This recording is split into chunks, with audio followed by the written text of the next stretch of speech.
देखो student, lecture 6 का part second है। पार्ट सेकंड में अपन बात करेंगे फ्लेक्चर बॉन्ड की, ठीक है। तो देखो अपन ने बात करी अभी इससे पहले वाले लेक्चर में, जो अपन ने डिस्कस किया था फ्लेक्चर बॉन्ड। फ्लेक्चर बॉन्ड में अपन ने देखा था किस तरह से स्ट्रक्चर फेल होता है, ठीक है। तो उसको सेव कैसे कराते हैं कि स्मॉल डायमीटर की बॉन्ड नंबर 5 ले लें आप, तो वो सेव हो जाता है। नाउ इसको समझते हैं अपन, ये डायग्राम से समझाता हूं मैं आपको कि एंकरेज बॉन्ड होता क्या है एक्चुअली में।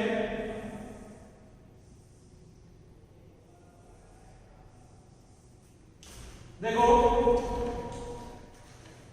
ये डायग्राम है बेटा, कैंटिलीवर बीम दे रखी है, इस पर ये यूडियल आ रहा है।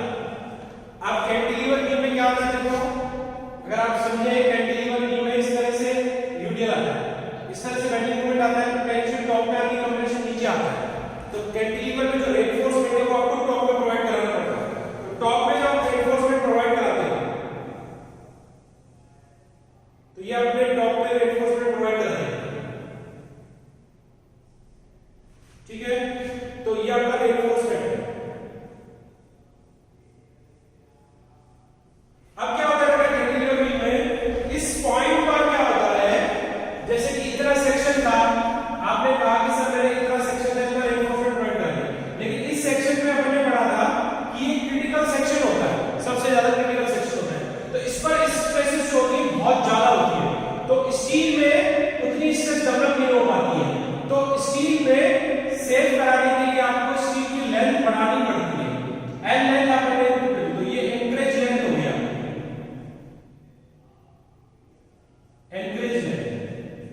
तो एंकरेज बॉन्ड का मतलब होता है कि जिस पॉइंट पर अपन को चेक कर रहे हैं, अगर उस पॉइंट पर अपन को जो है सफिशिएंट स्ट्रेस नहीं मिले, डेवलप नहीं हो, तो सफिशिएंट स्ट्रेस को डेवलप कराने के लिए अपन को स्टील की जो है लेंथ बढ़ानी पड़ती है।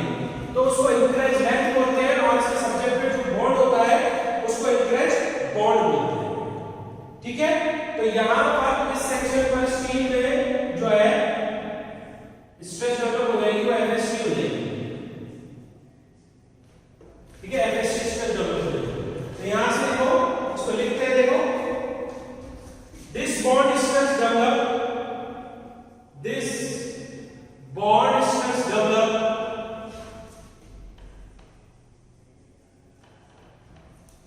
around bar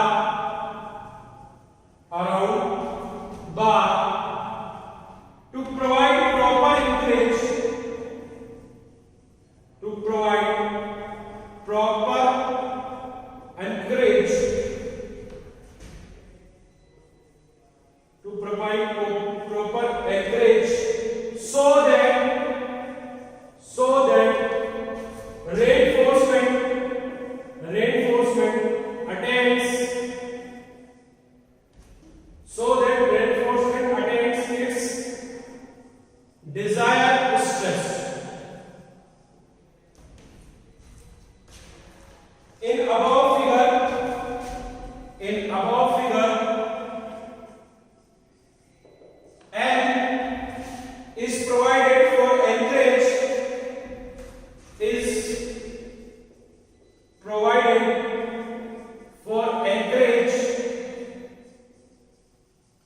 is provided for anchorage, of reinforcement only, so bond stress around reinforcement in this length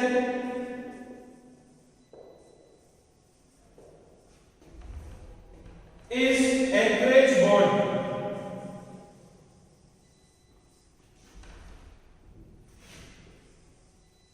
और यहां पर नो बेंडिंग मोमेंट वेरिएशन, कोई बेंडिंग मोमेंट का वेरिएशन नहीं हो रहा है, नो बेंडिंग मोमेंट वेरिएशन, मतलब इस वाली स्ट्रेस का बेंडिंग मोमेंट के वेरिएशन से कोई लिंक नहीं है इन दिस पोर्शन।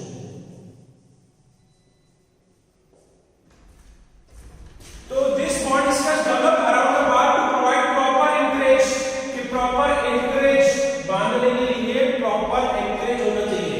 तो प्रॉपर एंकरेज करने के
जिसको अपन एल डी से डिनोट करते हैं, एल सफिक्स में डी, ठीक है।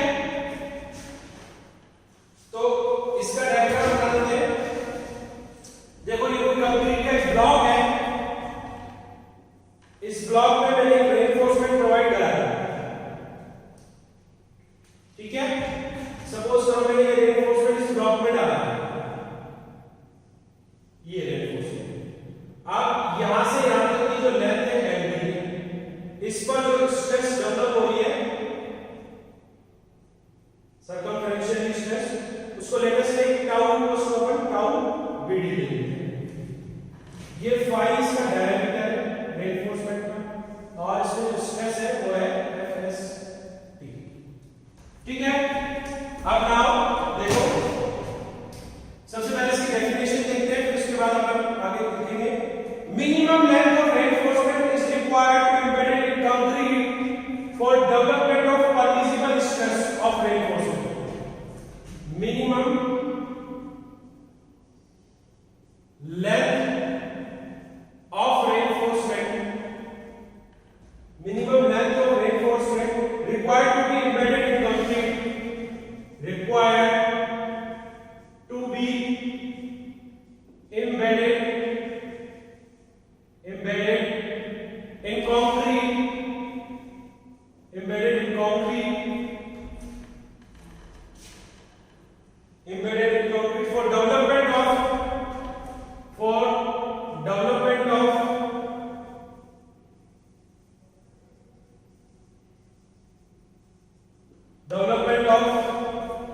permissible stress of reinforcement, for development of permissible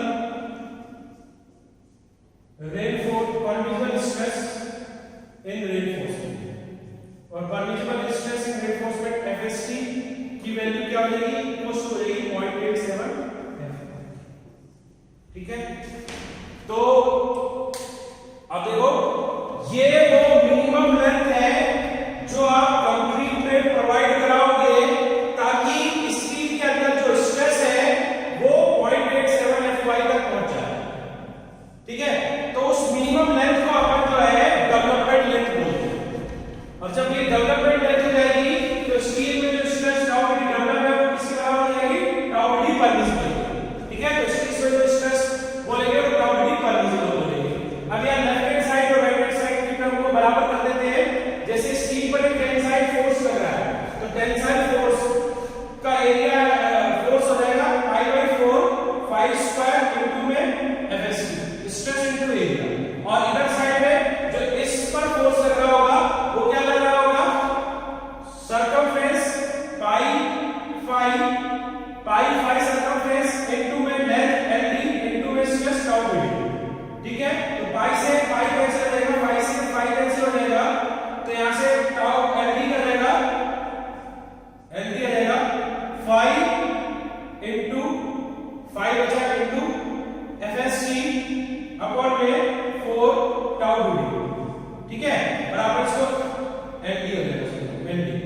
तो यहां से लिख सकते हैं एलडी इक्वल्स टू में development equals to 5 into 0.87 FYST, sorry 0.87 FY into 5 upon में 4 टाउ बी, क्योंकि एफएसटी की वैल्यू क्या है 5.87 FY, ठीक है।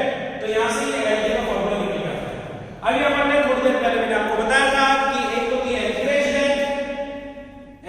लेंथ और एक होती है डेवलपमेंट लेंथ।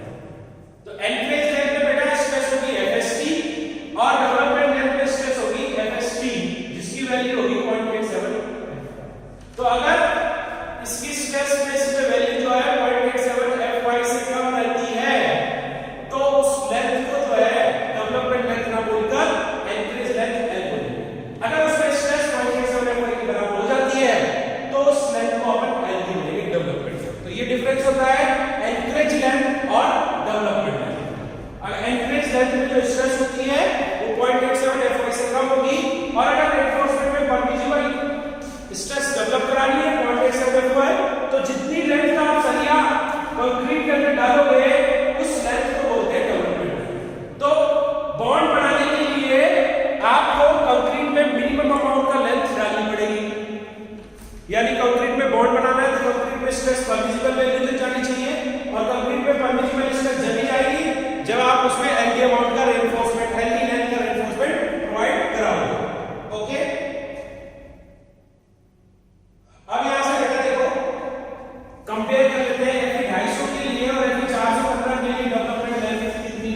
यहाँ एक बार आप ले रहे हैं Fe 415 क्या ले रहे हैं, और यहाँ ले रहे हैं Fe 250। तो Fe 250 के लिए Fi क्या आ जाएगा, 250 हो जाएगा। तो Ld क्या आ जाएगा, 5 इंटू में 0.87, Fi की वैल्यू 250 अपॉन में 4 टाउ Vd। तो यहाँ से 100 लोग क्या आता है बेटा, 54.37 5 अपॉन में टाउ Vd। ओके, और टाउ Vd आपको पता ही है divide by encourage bond flexure bond, ठीक है। Ld निकालना है तो 0.87, Fy 415 इंटू 5 अपॉन में 4 टाउ Vd। तो ये 100 लोग आपका आता है, ये 100 लोग क्या आता है आपका 56.41 5 अपॉन में टाउ Vd। तो यहां से पॉइंट क्लियर हुआ कि HYSD बार के लिए वो सॉरी एक चीज आती है, इस टाउ Vd की वैल्यू आप जो टेबल में है वो एज इट इज रखेंगे, लेकिन यहां टाउ Vd की वैल्यू एज इट इज नहीं रखेंगे, क्योंकि इसको किससे मल्टीप्लाई करना पड़ेगा, 1.60 से मल्टीप्लाई करना पड़ेगा। तो 1.60 हो रहा है, तो ये है 56.41, ठीक है। तो so development length of HYSD bar is invariably higher than minus से ज्यादा थी। तो इस केस में यानी कि HYSD बार के केस में आपको Ld ज्यादा आ रहा है, Ld की वैल्यू ग्रेटर है क्योंकि 56.41 है, 54.37 है। तो इट मींस कि HYSD के बार के केस में आपको ज्यादा लेंथ का सरिया प्रोवाइड कराना पड़ेगा एज कंपेयर टू Fe 250 के केस में, ठीक है।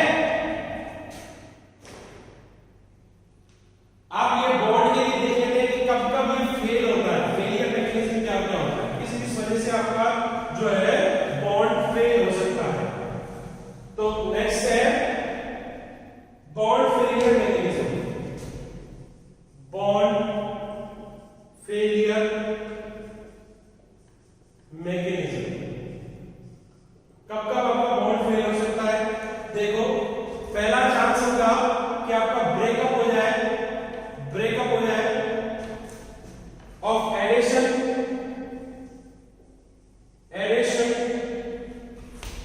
बिटवीन एडिशन फोर्स होता है बिटवीन बार एंड कंक्रीट के बीच में जो एडिशन फोर्स होता है वो ब्रेकअप हो जाए तो आपका बॉन्ड फेल हो जाएगा। सेकेंड पॉइंट है crushing of concrete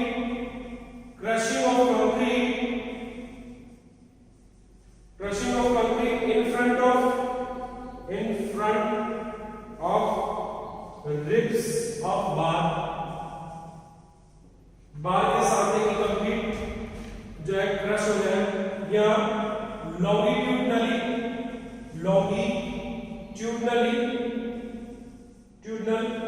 split, split of concrete along the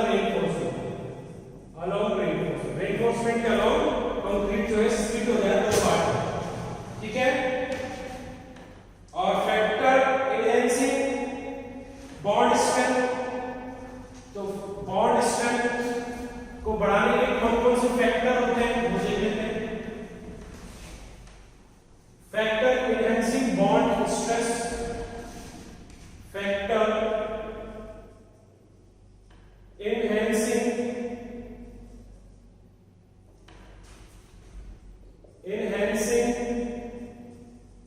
of bond stress को बढ़ाने के कौन से फैक्टर है। पहला है increase grade of concrete, higher grade of concrete. आपने देखा था कंक्रीट का कंडीशन क्या बढ़ रहा था, जब आप ग्रेड बढ़ाते जा रहे थे 1.2 1.4 1.6 हायर ग्रेड ऑफ कंक्रीट, ठीक है। आपने दूसरा देखा था यूज स्मॉलर डायमीटर बार, ज्यादा बार यूज करो पर कम डायमीटर। मोर नॉमिनल कवर, क्योंकि स्प्लिट हो जाती है कंक्रीट तो मोर नॉमिनल कवर ज्यादा होना चाहिए, मोर नॉमिनल कवर, कहीं स्प्लिट नहीं हो जाए रिइंफोर्समेंट का। रिड्यूस स्पेसिंग ऑफ स्टीरअप, ये एक पॉइंट हो गए, reduce spacing of स्टीरअप, spacing of स्टीरअप्स।